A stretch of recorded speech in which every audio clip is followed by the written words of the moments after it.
میرے محترم بزرگوں، دوستوں، ہم میں سب سے اچھا دین اس کا ہے جو عبادت اور دعوت کو ساتھ لے کر چلے۔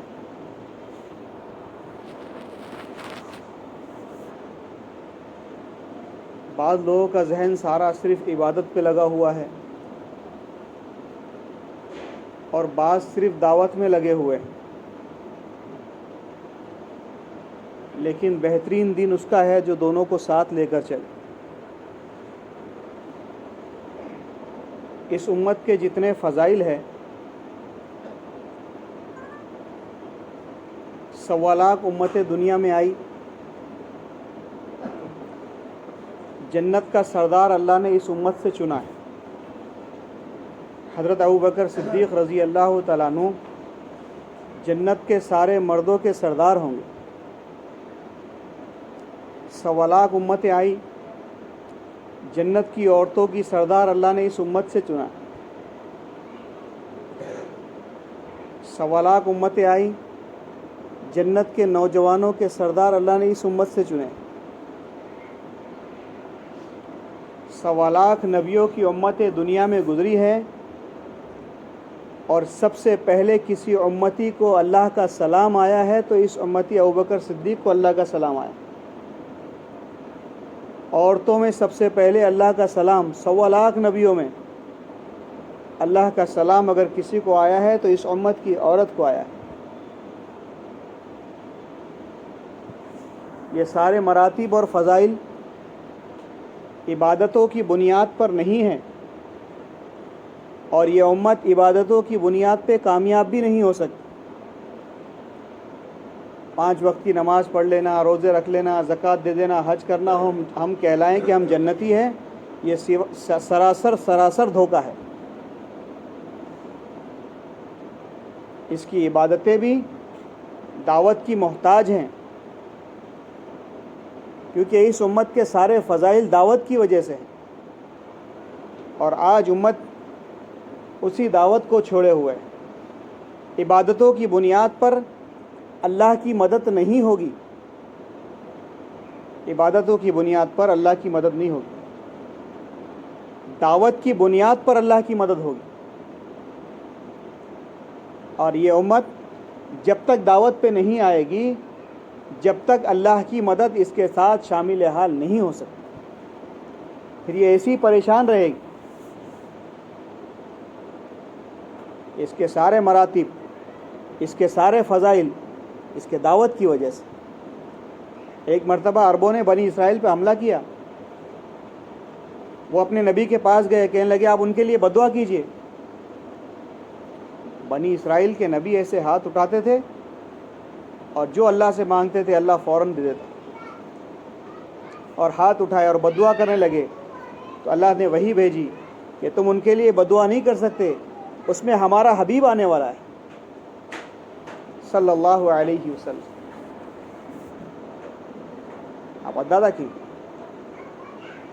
پچھلی امتوں میں ایسے لوگ گزرے ہیں جنہوں نے 1,000 سال اللہ کی عبادت راہب بن کر کیے، مسجدوں میں آ کے نہیں آئے، نماز پڑھے کاروبار میں چلے گئے، آئے نماز پڑھے نوکری پہ چلے گئے، آئے نماز پڑھے کھیت میں چلے گئے، راہب بن کر۔ راہب سے مراد کہ پہلے آپ کے چند سال زندگی کے سارے کام کر لو، اس کے بعد سب چھوڑ کے جنگل میں جانا ہے، اور پھر یکسو ہو کر اللہ کے دھیان کے ساتھ اللہ کی عبادت کرنی ہے۔ ایسی عبادتیں کی ہے، کسی نے 250 سال، کسی نے 500 سال، کسی نے 1000 سال، لیکن وقت کا نبی یہ کہہ نہیں سکا کہ تو جنت میں داخل ہو۔ علماء بیٹھے ہیں، آپ تحقیق کر لیں اس کو۔ کسی وقت کے نبی نے اپنے امتی کو اتنے سال کی عبادت کے بعد یہ نہیں کہا کہ تم جنت میں داخل ہوں گے۔ اور پیارے آقا صلی اللہ علیہ وسلم بیٹھے ہوئے ہیں، ابوبکر صدیق رضی اللہ تعالیٰ عنہ بیٹھے ہوئے ہیں، اور کہنے لگے ہنی اللہ کا یا ابو بکر، اے ابو بکر تیرے لیے خوشخبری ہو، اے ابو بکر تیرے لیے خوشخبری ہو، تو نے دین کے خاطر جان لگائی، تو نے دین کے خاطر مال لگایا کہ یا رسول اللہ صلی اللہ علیہ وسلم میرے لیے کیا خوشخبری ہے؟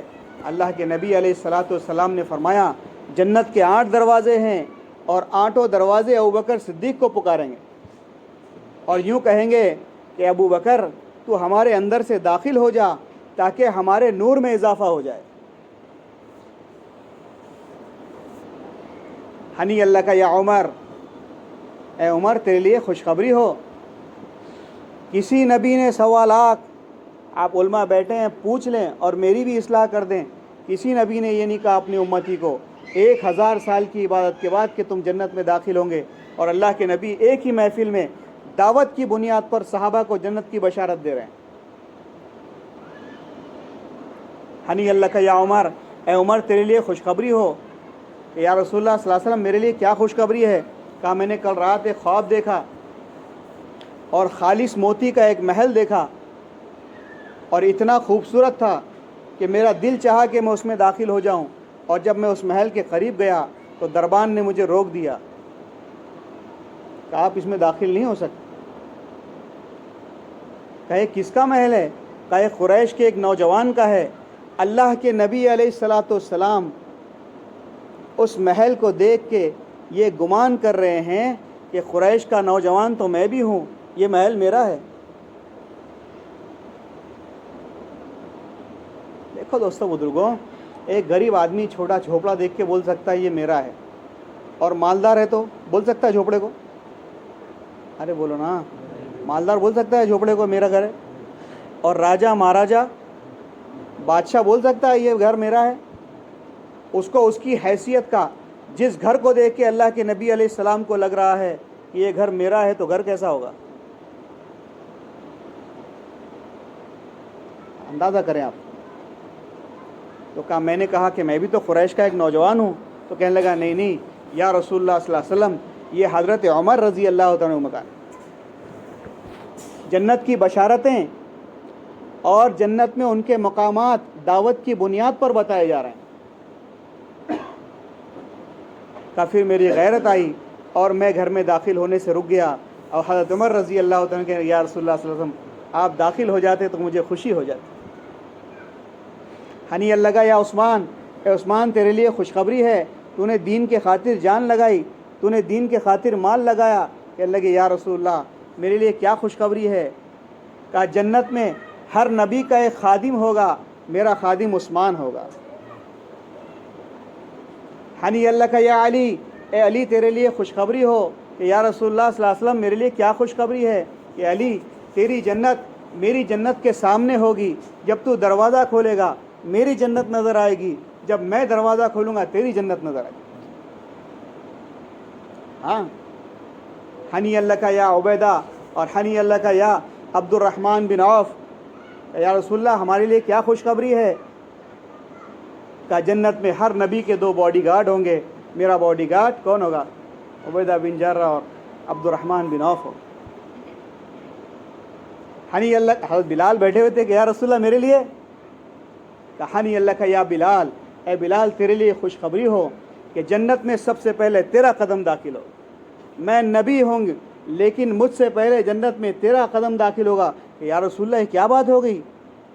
آپ تو اللہ کے نبی ہے۔ کہ کوئی گھبرانے کی بات نہیں، میں اونٹ پہ سوار ہوں گا اور اونٹ کی نکیل تیرے ہاتھ میں ہوگی، تو پہلے قدم کس کا گرے گا؟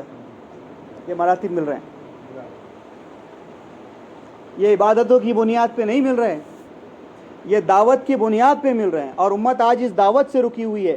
جب تک امت دعوت سے رکی رہے گی اللہ کی مدد اس امت کے ساتھ آ ہی نہیں سکتی، چاہے رات بھر تہجد میں گزار۔ ہاں، بہت لمبی حدیث ہیں، آپ علماء سے پوری فرصت سے تحقیق کرنا۔ حضرت عائشہ رضی اللہ تعالیٰ عنہ بیٹھی ہوئی تھی تو اندر سے پردے میں آواز دی کہ یا رسول اللہ صلی اللہ علیہ وسلم میرے لیے کیا خوشخبری ہے؟ اللہ کے نبی فرمایا ہنی اللہ کا یا عیش۔ اللہ کے نبی صلی اللہ علیہ وسلم حضرت عائشہ کو عیش بلایا کرتے تھے پیار سے، بیوی کا پیار کا نام رکھنا بھی سنت ہے۔ ہنی اللہ کا یا عیش، اے عائشہ تیرے لیے خوشخبری ہو کہ جس طرح تو دنیا میں میری بیوی ہے جنت میں بھی میری بیوی۔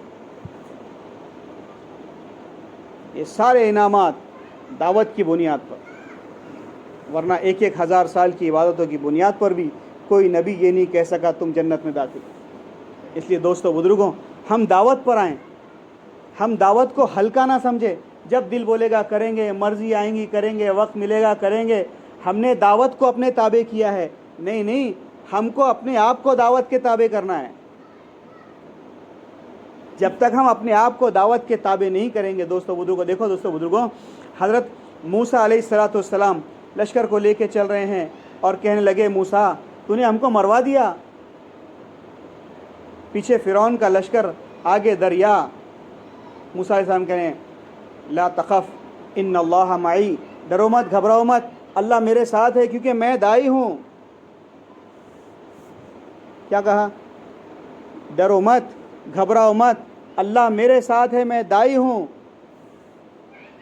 اور ابوبکر صدیق رضی اللہ تعالیٰ عنہ حضور پاک علیہ السلام کے ساتھ غار میں اٹکے ہوئے ہیں کہ یا رسول اللہ اب کیا ہوگا؟ کہا لا تخف ان اللہ معنا، کہ گھبراؤ مت، اللہ ہمارے ساتھ ہے، کہ تو بھی داعی ہے اور میں بھی داعی۔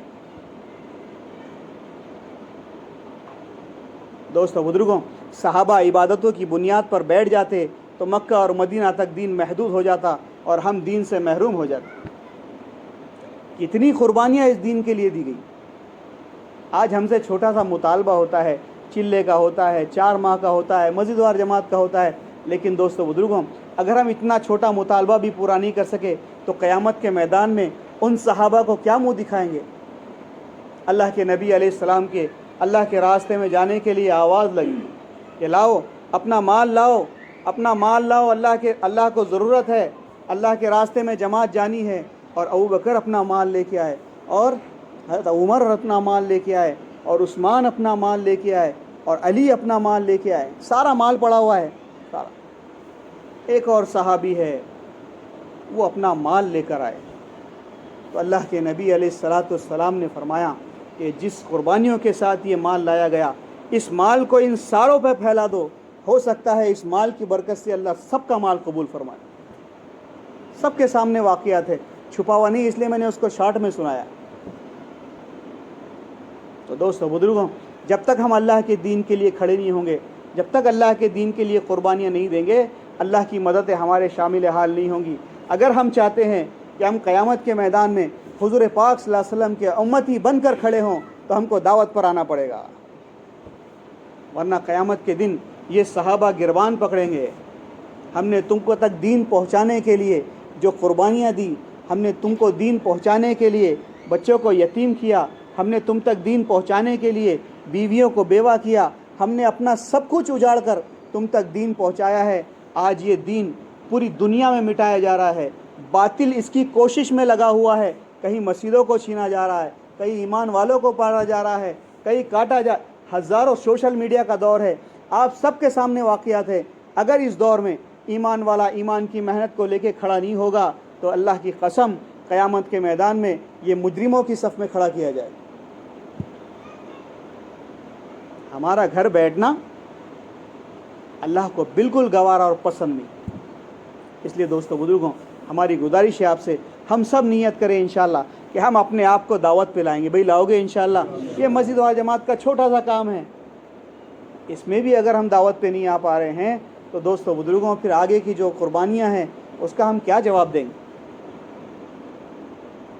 اس کے لیے ہمت کر کے بتائیں انشاءاللہ کہ اللہ کے راستے میں 20 تاریخ سے 4 ماہ کی جماعت بن رہی ہے، میں دعوت پہ آؤں گا، میں اپنے دوستوں کو لے کے ارے دنیا کے کام کے لیے ہم کتنے دوستوں کو لے کے جاتے ہیں؟ ارے زندگی کا کوئی بھروسہ نہیں، آج ہے کل پتہ نہیں کہاں ہوں گے۔ نیت تو کر لو کہ انشاءاللہ ہم سب جائیں گے۔ بھئی کرو گے انشاءاللہ؟